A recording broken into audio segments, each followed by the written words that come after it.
ketahanan nasional, diperlukan kesadaran setiap warga negara Indonesia, yaitu 1. Memiliki semangat perjuangan bangsa dalam bentuk perjuangan non-fisik yang berupa keuletan dan ketangguhan yang tidak mengenal menyerah, yang mengandung kemampuan mengembangkan kekuatan nasional dalam rangka menghadapi segala ancaman, gangguan, tantangan, dan hambatan baik yang datang dari luar maupun dari dalam, untuk menjamin identitas, integritas, kelangsungan hidup bangsa dan negara, serta perjuangan mencapai tujuan nasional. Yang kedua, sadar dan peduli terhadap pengaruh-pengaruh yang timbul pada aspek ideologi, politik, ekonomi, sosial budaya, dan pertahanan keamanan, sehingga setiap warga negara Indonesia, baik secara individu maupun kelompok, dapat mengeliminir pengaruh tersebut. Karena bangsa Indonesia cinta damai akan tetapi lebih cinta kemerdekaan. Hal itu tercermin akan adanya kesadaran bela negara dan cinta tanah air. Politik dan strategi nasional. Oleh karena itu, kita akan mengetahui apa itu politik, apa itu strategi, dan apa itu politik strategi nasional. Yang pertama, kita akan bahas mengenai apa itu politik. Politik adalah bermacam-macam kegiatan yang menyangkut proses penentuan tujuan-tujuan dari suatu sistem negara dan upaya-upaya dalam mewujudkan tujuan itu. Juga, politik merupakan pengambilan keputusan mengenai seleksi antara beberapa alternatif dan penyusunan skala prioritas dari tujuan-tujuan yang telah ditentukan. Jadi, apa saja yang berkaitan dengan politik? Politik itu berkaitan dengan yang pertama, negara, yang kedua, kekuasaan, yang ketiga, pengambilan keputusan, yang keempat, kebijakan umum, dan yang kelima, distribusi. Yang kedua, apa itu strategi? Menurut Karl von Clausewitz tahun 1780 sampai dengan tahun 1831 berpendapat bahwa strategi adalah pengetahuan tentang penggunaan pertempuran untuk memenangkan peperangan. Lalu, dalam pengertian umum, strategi adalah cara untuk mendapatkan kemenangan dan pencapaian tujuan. Dengan demikian, strategi tidak hanya menjadi monopoli para jenderal atau bidang militer saja, tetapi strategi telah meluas ke segala bidang dalam kehidupan. Yang ketiga, politik dan strategi nasional. Politik nasional diartikan sebagai kebijakan umum dan pengambilan kebijakan untuk mencapai suatu cita-cita dan tujuan nasional.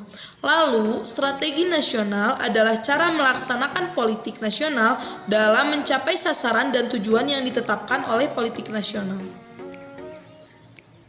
Setelah kita mengetahui apa itu politik, apa itu strategi, dan apa itu politik strategi nasional, saya akan menjelaskan dasar pemikiran penyusunan politik dan strategi nasional. Dasar pemikiran penyusunan politik dan strategi nasional itu diambil dari 4 hal. Yang pertama, ideologi Pancasila. Yang kedua, Undang-Undang Dasar 1945. Yang ketiga, wawasan Nusantara. Dan yang keempat, ketahanan nasional. Landasan pemikiran nasional dalam manajemen nasional sangat penting sebagai kerangka acuan dalam penyusunan politik strategi nasional, karena di dalamnya terkandung dasar negara, cita-cita nasional, dan konsep strategi bangsa Indonesia. Lalu, siapa yang menyusun politik dan strategi nasional? Yang menyusun politik dan strategi nasional atau Poltranas diatur sendiri oleh Presiden, yang mana dibantu lembaga-lembaga tinggi serta dewan-dewan yang merupakan lembaga koordinasi yang terdiri dari Dewan Stabilitas Ekonomi Nasional, Wanhan-Kamnas, Dewan Tenaga Atom, Dewan Penerbangan dan Antariksa Nasional, Dewan Maritim, Dewan Otonomi Daerah, dan Dewan Stabilitas Polkam. Proses penyusunan Poltranas dilakukan setelah Presiden menerima GBHN. Presiden membentuk kabinet dan programnya. Program kabinet merupakan dokumen resmi politik nasional, sedangkan strategi nasionalnya dilaksanakan oleh menteri dan lembaga-lembaga pemerintah non-departemen. Implementasi politik dan strategi nasional di bidang hukum. 1. Mengembangkan budaya hukum di semua lapisan masyarakat. demi terciptanya kepatuhan hukum dan tegaknya negara hukum. 2. Menata sistem hukum nasional yang menyeluruh dan terpadu dengan mengakui dan menghormati hukum agama serta hukum adat. 3. Mewujudkan lembaga peradilan yang mandiri dan bebas dari pengaruh penguasa dan pihak manapun. 4. Mengembangkan peraturan perundang-undangan yang mendukung kegiatan ekonomi dalam menghadapi era perdagangan bebas tanpa merugikan kepentingan nasional. 5. Menyelenggarakan proses peradilan secara cepat, tepat, mudah, dan terbuka, bebas korupsi serta bebas nepotisme dengan menjunjung tinggi asas keadilan dan kebenarannya. 6. Meningkatkan kepahaman dan penyadaran serta perlindungan hak asasi manusia dalam aspek kehidupan. 7. Meningkatkan keprofesionalan aparat penegak hukum untuk menumbuhkan kepercayaan masyarakat. 8. Menyelesaikan berbagai proses peradilan terhadap pelanggaran hukum dan hak asasi manusia yang belum ditangani secara tuntas.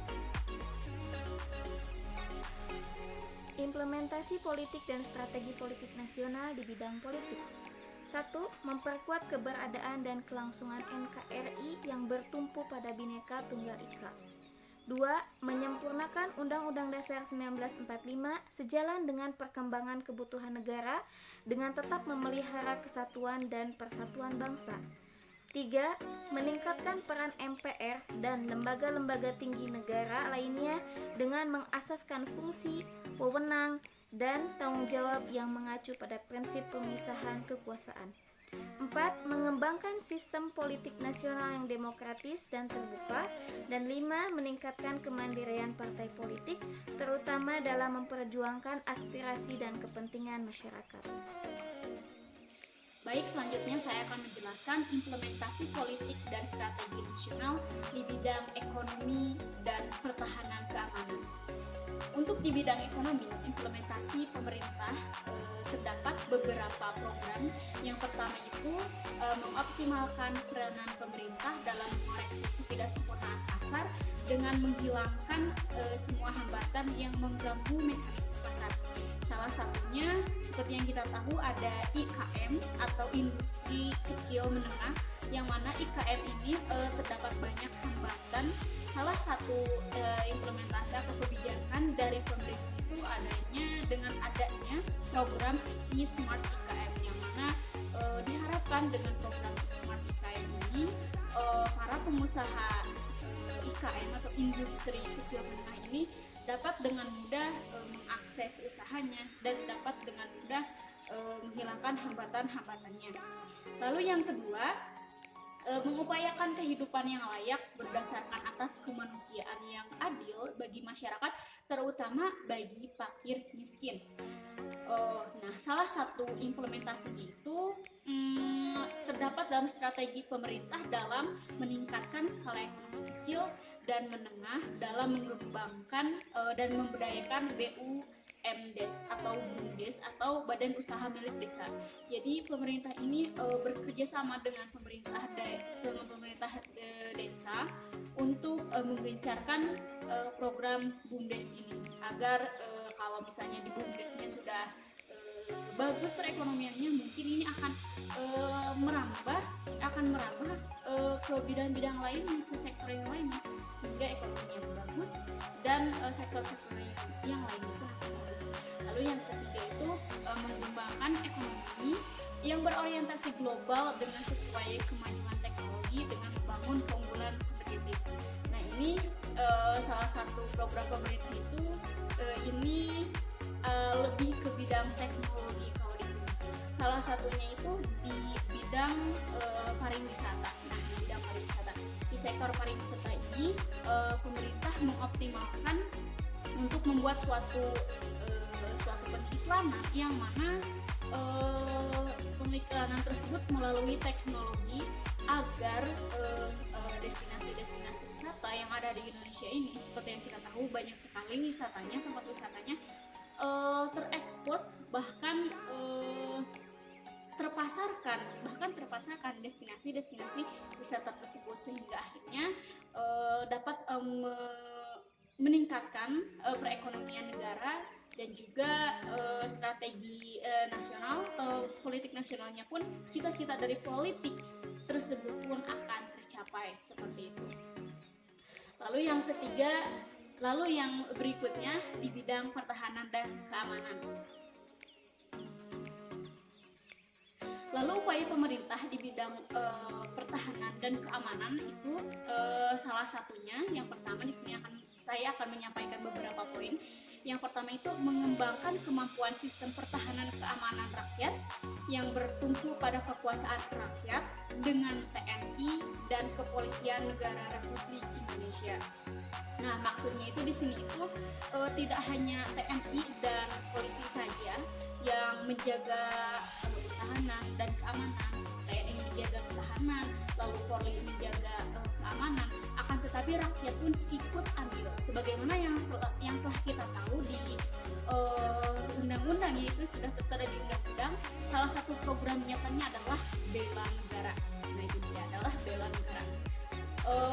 Lalu di sana itu terdapat bab bela negara yang mana sebab tersebut menyatakan bahwasanya bela negara itu tidak harus selalu dengan berperang, tapi ada bela negara dengan pengabdian sesuai dengan profesi.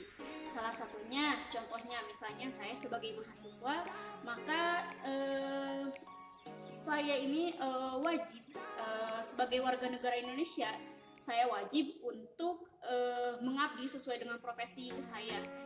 Harus menjadi mahasiswa yang memang bisa mempertahankan negara, karena ketika ada ancaman datang, siapa lagi yang akan mempertahankan kalau bukan mahasiswa-mahasiswa tersebut, kayak gitu. Salah satunya kalau misalnya di bidang mahasiswa, kalau misalnya mahasiswanya itu tidak bisa mempertahankan keamanan dan ketahanan negara dari ancaman tersebut, oh berarti dari sana kita sebagai mahasiswa belum bisa menyatakan bela negara sesuai dengan profesi kita sebagai mahasiswa. Maka dari itu untuk para mahasiswa, semangat untuk belajarnya seperti itu. Lalu yang kedua juga, meningkatkan keprofesionalan TNI itu merupakan salah satu implementasi pemerintah juga di bidang pertahanan dan keamanan. Lalu yang ketiga, menata TNI sesuai dengan paradigma baru agar konsisten, dan juga TNI ini dapat menjunjung tinggi HAM dan memberikan dharma baktinya kepada negara. Masya Allah sekali ya, antara rakyat, lalu TNI, Polri, para pengusaha, semuanya, bila semuanya ini bersama-sama untuk mewujudkan strategi ketahanan nasional ini, Indonesia ini akan lebih baik dan lebih maju seperti itu. Maka dari itu, mari kita sama-sama melancarkan atau mendukung program pemerintah. Untuk siapa lagi kalau bukan untuk kita sendiri sebagai warga negara Indonesia. Seperti itu.